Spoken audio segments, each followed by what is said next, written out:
A cordial saudação a todos vocês neste momento, quando nós queremos fazer mais uma reflexão, estudo da Palavra de Deus, dando continuidade aos nossos estudos das sextas-feiras, né, do Evangelho de Marcos. Sempre digo, é o evangelho mais curto, mas não menos importante. É simplesmente maravilhoso, faz parte da Escritura Sagrada, da Palavra de Deus. E nós estamos acompanhando Jesus Cristo na sua missão na Galileia, principalmente até que ele finalmente vem a se entregar por nós à morte de cruz na Judéia, em Jerusalém. Na semana passada, entre outras coisas, no último estudo, nós estudamos o envio dos 12 apóstolos de Jesus numa missão missionária, e o próprio Jesus, enquanto isso, continuou a sua trajetória de ensino e também curando gente, expulsando demônios, como os discípulos também fizeram. Jesus deu poder para eles. E vimos que isso chegou aos ouvidos do rei Herodes, e ele, acusado em sua consciência por ter mandado matar João Batista, ele achava que Jesus era o João Batista que ressuscitou, né? Isso nós vimos na semana passada. E agora, na sequência dessas passagens, nós chegamos em Marcos capítulo 6, agora os versículos 30 a 56. Começa o texto dizendo que os apóstolos voltaram e contaram a Jesus tudo o que tinham feito e ensinado. Nós temos aqui três partes bem interessantes que eu quero abordar nessa noite. Que Deus Espírito Santo nos abençoe, a cada um de vocês que está comigo e a mim também, nessa pequena reflexão sobre três partes. Jesus alimenta uma multidão, ou a primeira multidão, a multiplicação dos pães. Logo depois, Jesus anda em cima da água, segunda parte. E a terceira, Jesus cura em Genezaré, mais uma cidadezinha à beira do mar da Galileia, ou lago de Genezaré. Então, essas três partes sobre as quais eu quero conversar com vocês neste momento. Inicialmente, então, Jesus alimenta uma multidão, Marcos capítulo 6, os versículos, a partir do versículo 30, né, do 30 até o 44. Então, aqui Jesus leva em conta o seguinte: nós temos três tipos de atendimento, de socorro nesses textos. Aqui nós temos uma questão de fome. Logo depois, quando Jesus anda sobre a água, nós temos uma questão de perigo de vida. E finalmente, na terceira parte, quando Jesus cura muitos doentes, obviamente, a questão das doenças. Então, três tipos de socorro: quanto à fome, quanto a perigos e quanto a doenças. Nessa primeira, a questão da fome.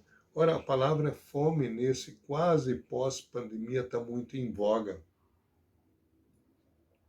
A fome e também a produção agrícola, está se debatendo isso no mundo inteiro, né?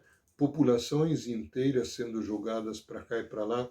E aqui no Brasil, nos últimos anos, segundo o que foi divulgado na semana passada, nós teríamos 33,1 milhões de pessoas muito mal alimentadas ou passando fome. De repente, graças a Deus, provavelmente não é a sua situação, definitivamente não é a minha situação, mas temos mais de 33 milhões de brasileiros passando fome.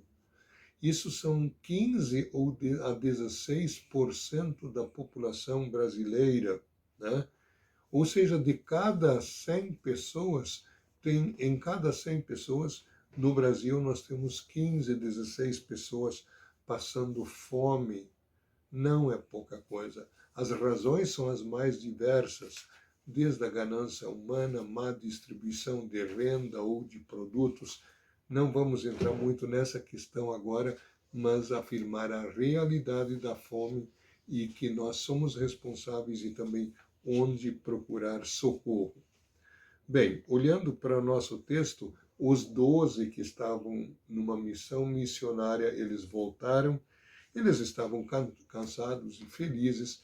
Jesus os convida para irem para um lugar deserto, não no sentido de deserto de areia, mas afastado da população, para descansarem e compartilhar ideias, para agradecer ao Pai, para orar, quem sabe, né?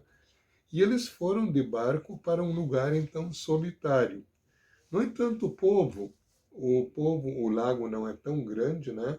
O povo logo descobre para onde eles vão e se mandam para lá de toda a região e encontram Jesus de novo.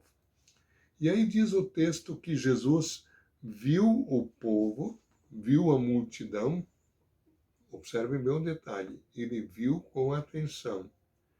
Ele compadeceu-se deles, pois eram como ovelhas que não têm pastor. Viu o povo, compadeceu-se deles e passou a ensinar-lhes muitas coisas, diz o texto. Ensinar o quê? Ensinar quem ele é, que ele é o Messias vindo do Pai, que ele é o pão da vida, o pão que dá a vida eterna, o alimento da alma. Com certeza, dessas coisas sobre o reino de Deus, o reino espiritual, que nós chamamos hoje de igreja, sobre essas coisas Jesus estava falando. Mas no fim da tarde, depois de passar o dia inteiro, eles já estavam muito cansados, e o povo também. Aí os discípulos dizem, mestre, manda esse povo embora para as aldeias próximas, acharem padarias ou vendas, comprar alguma comida. Esse povo está anoitecendo e esse povo está com fome.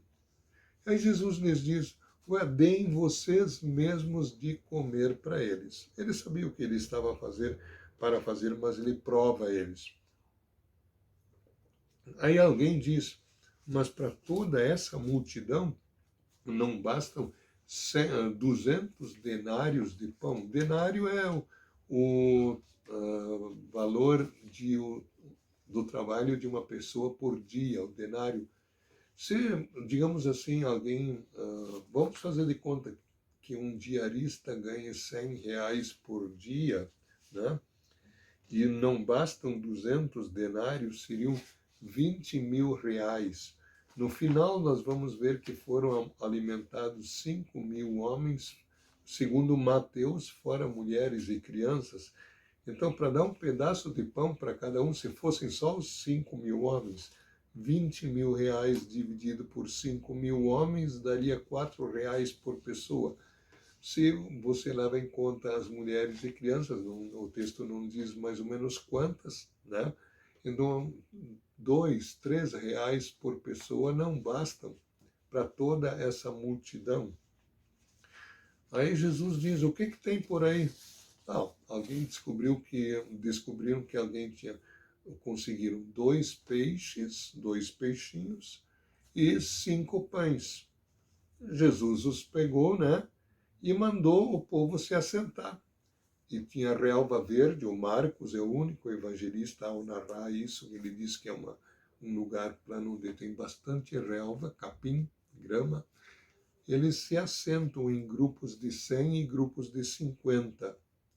Aí Jesus, olhe uma verdadeira liturgia, digamos assim, uma adoração a Deus que ele faz.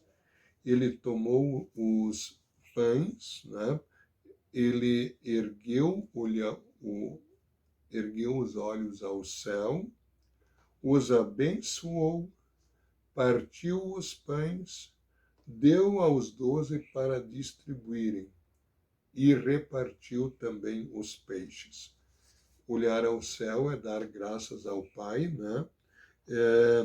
Ele como o anfitrião ali, à mesa, o chefe da casa faz isso, ele dá graças junto com a família. Jesus nessa posição de chefe do lar, da sua família, do seu povo. Ele abençoa, ele olha para o Pai, ele abençoa, ele parte o pão e manda distribuir.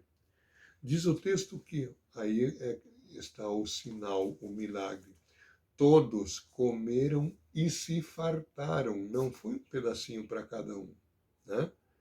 E isso Jesus faz conosco também, ele nos farta de bens, tá? E aí ainda sobrou. Eles, das sobras que ficaram, foram coincidentemente 12 cestos, tipo assim, um cesto para cada apóstolo, digamos assim, para mostrar para eles, de fato, o que Deus pode fazer, né?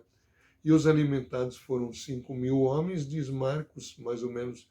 Mateus, em Mateus 14, 21, diz fora mulheres e crianças.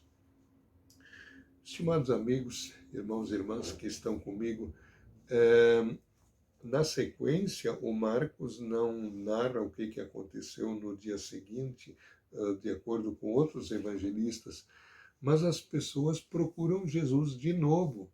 E Jesus diz, isso está relatado lá em João capítulo 6, no versículo 25 de João 6, Jesus diz, vocês me procuram de novo, não porque viram sinais, um sinal é um milagre que sempre aponta para algo maior, os sinais ou milagres de Jesus apontam, atestam que ele é o Messias, o Filho de Deus que havia de vir ao mundo. Vocês não me procuram por isso, porque viram sinais, mas vocês me procuram porque vocês comeram pão.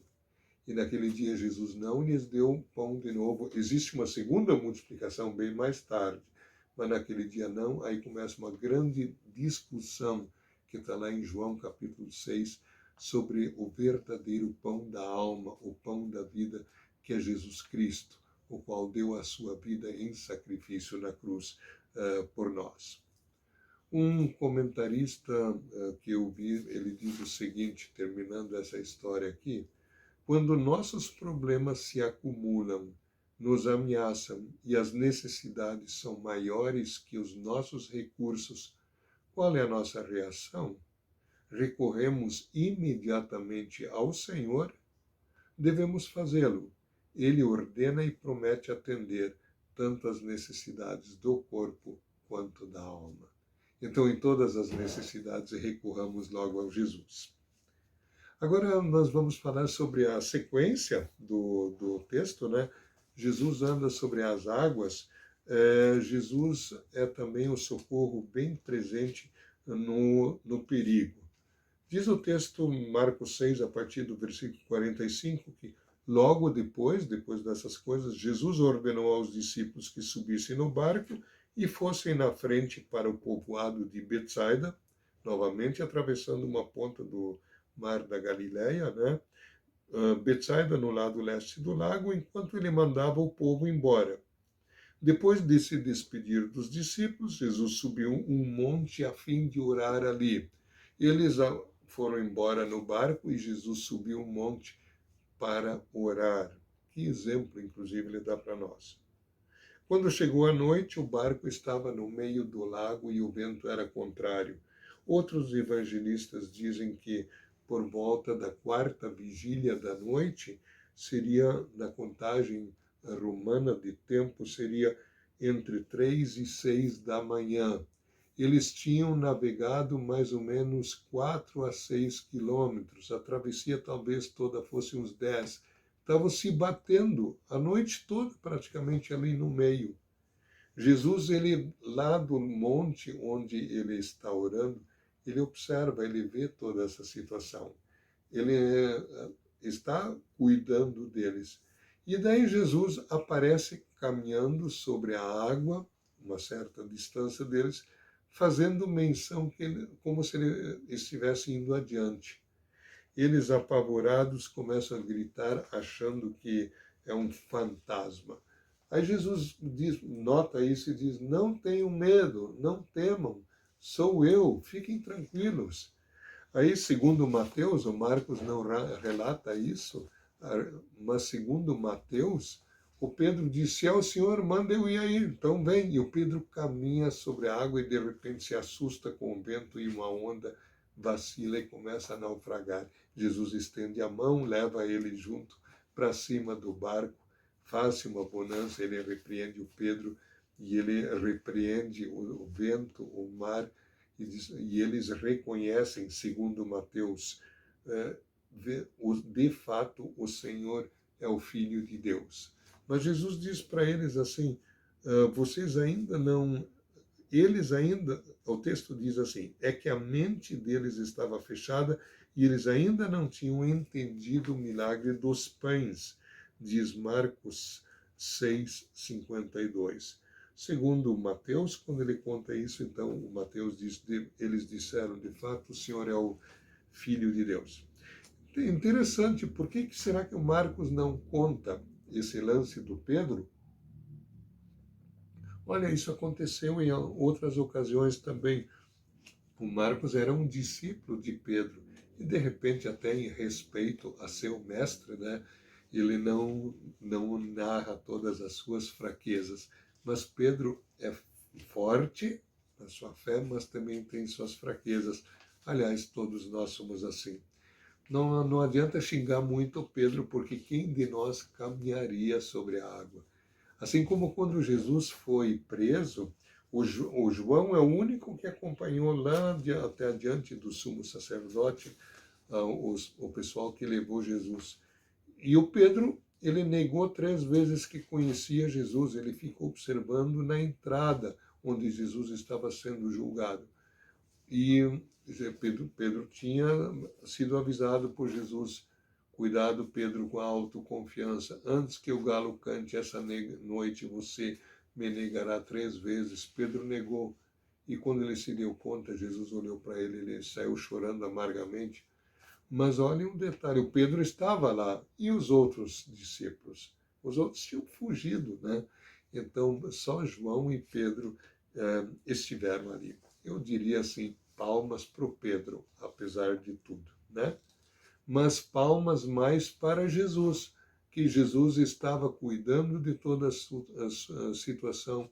Ele acalmou o mar, entrou com eles no barco, fez-se bonança e chegaram sãos e salvos, tranquilos, ao lugar para onde eles estavam indo. Essa é a nossa segunda história. Assim, Jesus está na nossa vida também, vocês podem ter certeza absoluta disso. E depois de ter andado sobre a água, agora a última parte, Jesus cura em Nazaré, a partir do versículo 53, diz o texto. Jesus e os discípulos atravessaram o lago e chegaram à região de Genezaré, mais uma cidadezinha que fica entre Cafarnaum e Tiberíades, cidadezinhas na margem do lago, né? Chegaram à região de Genezaré, onde amarraram um barco na praia. Quando desceram do barco, o povo logo reconheceu Jesus. Então eles saíram correndo por toda aquela região, começaram a trazer os doentes em camas e os levavam para o lugar onde sabiam que Jesus estava.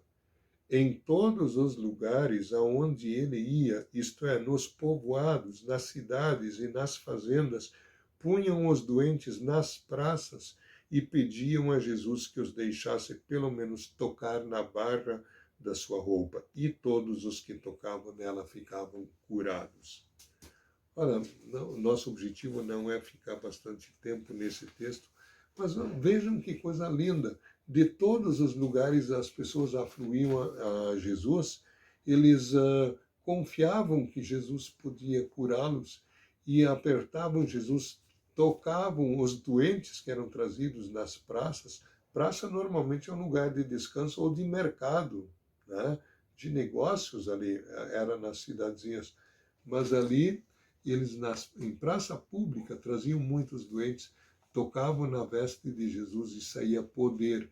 Jesus sabia o que estava acontecendo e por misericórdia e também devido à fé das pessoas, Jesus acabava curando e ali ele fez muitas curas em Genezaré. Vejam a diferença do que nós vimos alguns dias atrás sobre a Nazaré.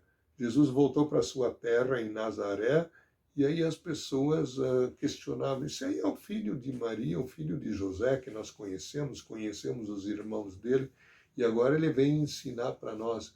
Por causa da incredulidade ali, Jesus fez poucos sinais.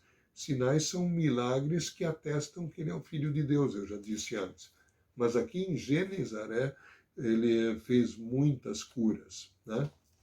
E Jesus cura ainda hoje. Nós temos a história do bom samaritano, por exemplo, que Jesus contou. Na verdade, Jesus ilustra que ele é como o bom samaritano, mas ali aparece um detalhe na história do bom samaritano. Dá para dizer que Jesus nem sempre cura diretamente. Muitas vezes, e boa parte das vezes, ele cura através de meios. Assim como aquele bom samaritano usou azeite e vinho para limpar as feridas do homem que tinha sido assaltado e depois pagou pelo cuidado médico da pessoa, assim Jesus ainda hoje faz. Ele usa os remédios, né? O Tiago escreveu: está alguém de vocês, entre vocês doente, chame os presbíteros da igreja e eles, aplicando óleo e impondo as mãos, façam oração. Então, oração e óleo, azeite, era usado como remédio para mil e uma coisas, né? Então, usem medicina tradicional, digamos assim, use os diversos tipos de medicina e façam oração, confiando, pedindo que Deus use esses meios também. Ora, dá para aplicar isso nessa época de quase pós-pandemia ou de pandemia em que nós vivemos, com tantas doenças se alastrando. Ao mesmo tempo, nós temos muitos remédios, nós temos vacinas que comprovadamente salvam vidas. Também é Jesus que está salvando vidas através desses meios. Há muitos cristãos, inclusive, cristãos honestos, sinceros, mas que dizem: isso aí não funciona, nós temos que confiar em Jesus diretamente. Ora, Jesus sempre curou direta e indiretamente. O Paulo se fez acompanhar de um médico. O evangelista Lucas é um médico amado, ele é um doutor, além de um historiador, que conta no Evangelho de Lucas a vida de Jesus e em Atos dos Apóstolos, o que Jesus fez através dos apóstolos depois que ele foi para o céu, né? Então é interessante isso. Eu costumo dizer que Jesus não acabou com a profissão dos médicos, ele usa tanto a medicina quanto a oração. E ele quer que nós oremos por curas, que ele cure direta ou indiretamente quando alguém está doente, mas que nós peçamos com fé. É isso que é mais importante, né? Assim, Jesus cuida do corpo das pessoas ainda hoje. Mais do que isso, ele nos cura, nos salva da doença maior, que é o pecado. O que causou mais estrago no mundo é a queda do homem, de Adão e Eva, a queda do ser humano em pecado. E Jesus é o único que pode nos salvar do pecado. Estimadas irmãs e irmãos, então nós vimos hoje, no primeiro caso, que Jesus cuida da fome das pessoas, multiplicou os pães, né? Pães e peixes. Depois ele nos cuida em perigos, como ele cuidou dos discípulos, no mar agitado, no lago agitado. Ele cura nossas doenças, nossas enfermidades. Quantas vezes já fomos curados? Ele pede que nós oremos sempre com confiança, tanto pela cura do corpo quanto pela cura da alma, porque a cura da alma se consegue pelo perdão dos pecados e é uma cura definitiva, porque só pelo perdão dos pecados, após esta vida, receberemos a vida eterna. Que isto seja concedido a cada um de nós. Amém. Vamos orar. Querido Jesus, muito obrigado por mais esta parte da tua palavra, da tua revelação. Esteja conosco, Jesus, assim como estiveste nessas ocasiões que nós estudamos hoje. Assim como tu saciaste a fome de muitas pessoas, sacia, ó Jesus, também através de nós a fome de tantas pessoas. E assim como cuidaste dos discípulos em perigo no meio do lago, assim nos cuidaste nos preservaste de tantos perigos, continua cuidando de nós, Senhor, em todas as situações, também enviando sempre teus santos anjos para nos protegerem. E quanto às doenças, Senhor, tu sabes o que é melhor para nós. Tantas vezes tu já nos curaste, e quando nós ficamos doentes, pedimos que nos cures, também que tenhas misericórdia dos doentes que nós conhecemos ou não. Seja diretamente ou através de meios da medicina, misericordiosamente te pedimos pela cura dessas pessoas. Mas principalmente te pedimos a cura da alma, o perdão de nossos pecados que nos garante a vida eterna. Dá-nos isto, Jesus, por teu amor. Oramos em teu nome e para a tua glória. Amém. Muito obrigado por terem estado comigo em mais esse estudo, convidados já desde já para a próxima oportunidade, né? Até lá então. Fiquem com Deus.